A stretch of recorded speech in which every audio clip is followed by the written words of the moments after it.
हुआ, बदलाव भी हुआ।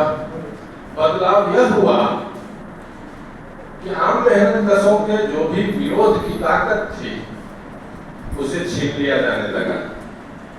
विकास यह हुआ कि हर एक संपत्ति मुट्ठी भर कारपोरेट घरानों के हवाले तेजी से किया जाने लगा और लोगों की हालत तेजी से बिगड़ने लगी।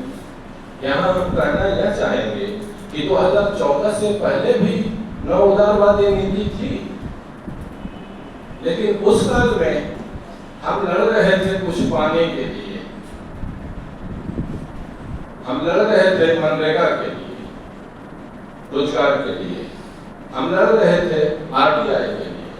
हम लड़ रहे थे खाद्य सुरक्षा के लिए। लेकिन 2014 के बाद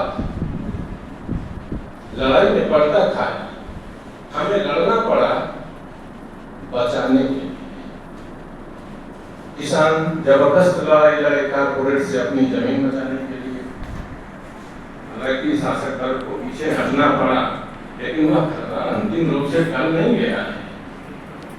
मजदूर या फिर नोटबंदी में लोग अपने रोजगार बचाने के लिए और 1500 के कुछ टुकड़े जो उनके पास थे उसे बचाने के लिए लड़ रहे थे, उसके प्रयास कर रहे थे। लॉकडाउन लगा तो अपनी जान बचाने के लिए उनको लड़ना पड़ा। हम लॉकडाउन में जानते हैं कि कुछ और देशों में भी लॉकडाउन लगा था। वहां की सरकारों ने, वहां की व्यवस्था ने मजदूरों को और बाकी लोगों को भी संसाधन दिया, समय दिया कि आप सुरक्षित अपने स्थान पर पहुंच जाओ। लेकिन हमारी सरकार ने 4 घंटे का समय देकर लॉकडाउन की घोषणा कर दी। 4 घंटे के समय में हमारे लोगों के लिए संभव नहीं था। परिणाम हुआ कि 2-2 हजार किलोमीटर पैदल चलकर लोगों को अपनी जान बचानी पड़ी। तो दोस्तों, हम कहना यह चाहते हैं कि इसने आते ही तेजी से अपना मिशन शुरू कर दिया। मजदूरों के अधिकार, मजदूरों पर भी हमले हुए। उनके तमाम संघर्षों द्वारा अर्जित, अंग्रेजों के जमाने से अर्जित जितने श्रम अधिकार थे उनको बदल दिया गया। नया लेबर कोड लाया गया जो पूरी तरह से मजदूरों की, मेहनतकशों की गुलामी की मांग करता है। न उन्हें हड़ताल करनी है, न उन्हें संगठन बनाना है। और हर विरोध को देशद्रोही बताया जाने लगा, देश से दुश्मनी बताया जाने लगा और विकास विरोधी बताया जाने लगा कि आप विकास में बाधा बन रहे हैं। नई आर्थिक नीतियों ने जिस तेजी से फांसीवादी शक्तियों ने काम किया कि एक से एक चीज दे दनादन मुट्ठी भर कारपोरेट घरानों को मिलने लगे। पोर्ट हो, एयरपोर्ट हो, रेलवे हो, आपको विस्थापित जमीन से करके जंगल हो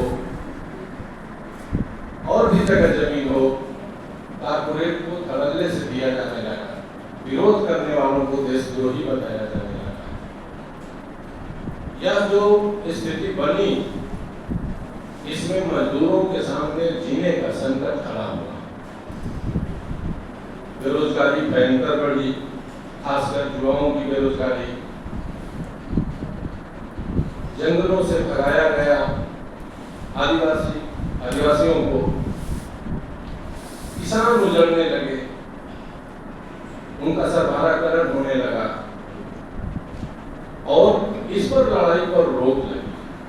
हमारा संगठन मानता है कि इस फांसीवादी निजाम से वो जो पूंजीवाद को इस तेजी से बढ़ा रहा है, हम इसी पूंजीवाद की जमीन पर उससे लड़ सकते हैं। ये लोगों के सवाल, उजड़ने के सवाल, बेरोजगारी के सवाल, काम की परिस्थितियों के सवाल, जिन परिस्थितियों में सरकारी या ठेकेदारी प्रथा के अंतर्गत मजदूरों को अपने जान पर खतरे देकर करने पड़ रहे हैं, कोई सुरक्षा नहीं है, बेहद कम मजदूरी है और बहुत भयंकर हालत है। ऐसे में ये लड़ाई, इन मुद्दों पर लड़ाई, जो जनता के मुद्दे हैं, इन मुद्दों पर लड़ाई, हमारी लड़ाई को फांसीवाद के खिलाफ लड़ाई की तरफ ले जाएगी। इसलिए इस लड़ाई को हमें बहुत गंभीरता से